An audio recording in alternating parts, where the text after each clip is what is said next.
Tonight, we dive into information regarding California's recall election against Governor Gavin Newsom, why COC is pushing for students, staff, and faculty to be vaccinated in the fall upon return, why small businesses are continuing to struggle because of COVID, and an update on a familiar face. All this and more tonight on Canyons News. With news from across the Santa Clarita Valley, this is Canyons News.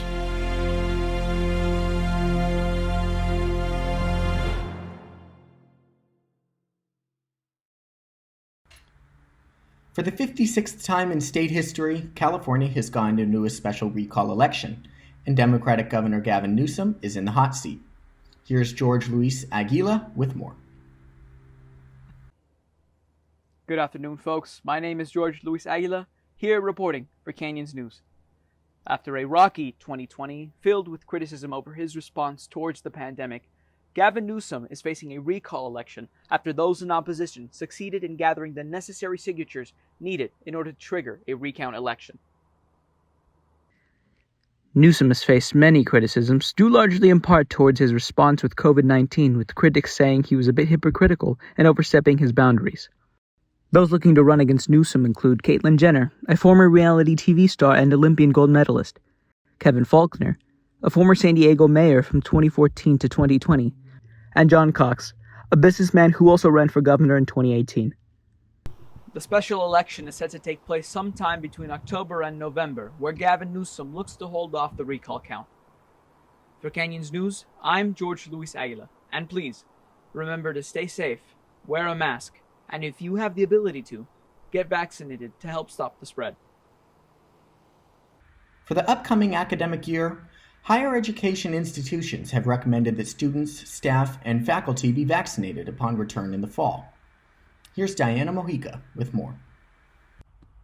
With the COVID-19 vaccine becoming more readily available, UCs and CSUs are wanting to require the vaccine for the upcoming semester.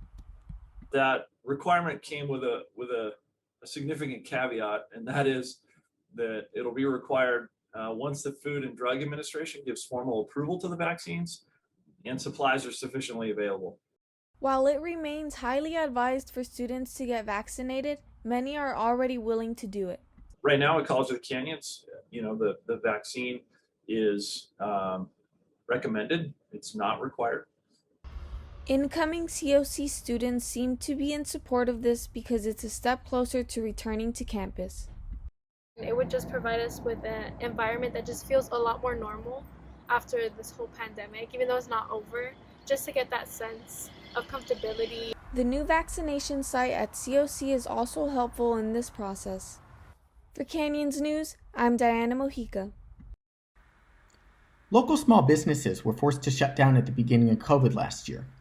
After opening their doors and current restrictions being lifted, they still aren't quite out of the woods. So 1978 is Merwiff. She's a company in South Carolina. Locally owned, small businesses like Maison on Main and Newhall have felt the harsh impacts resulting from COVID-19. Some barely getting by.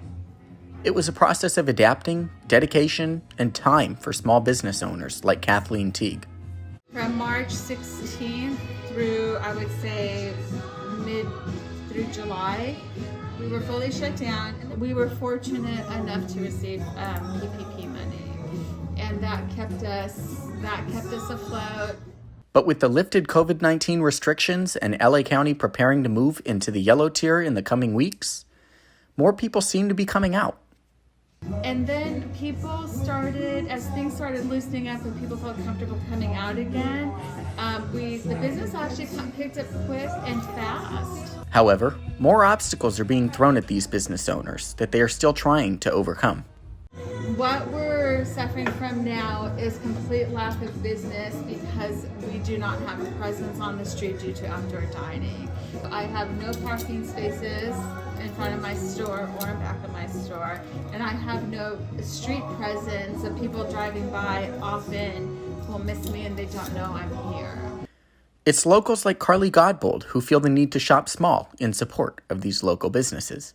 They have families that they need to support, and they've been through a lot with shutdown and everything, that supporting them now more than ever is very important to keeping their business alive. For now, Teague and her neighboring businesses are looking forward to the next steps, yet are thankful for small shoppers allowing them to keep their doors open this far into the pandemic. We're just looking forward to when all the tents go down, everyone's able to open full capacity. Yes. From Canyons News, I'm Kate Kostick. All journeys must come to an end, but for some, endings are just new beginnings. Jeremy Thompson brings us an update on one such traveler. For almost 2 weeks, you couldn't escape it. We've been talking about Bear Son for more than a week now. A giant teddy bear is walking along Monterey Road in Morgan Hill. This isn't a real bear. This is a guy in a bear suit. His name is Bear Son. Bear Son. Bear Son. Bear Son, the teddy bear that walked through Kern County on his way to San Francisco.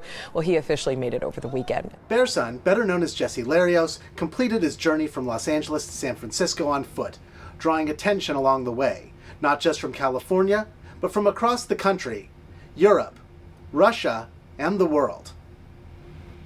They say a journey of 1,000 miles begins with a single step. But for Bear Son, it began with a suit and a couple hundred Instagram followers.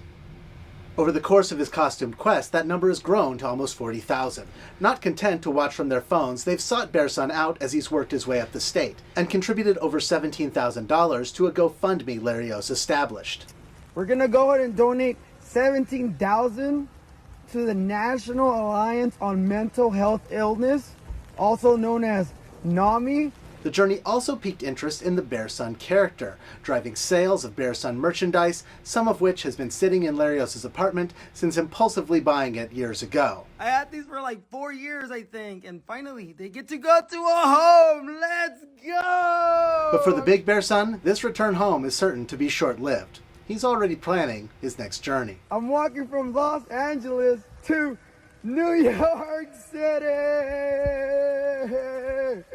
And if this walk proved anything, it's that people across the country will be waiting to see what happens next. For Canyons News, I'm Jeremy Thompson. For the latest news in and affecting the Santa Clarita Valley, be sure to give us a follow on social media. For Canyons News, I'm Cade Kostick.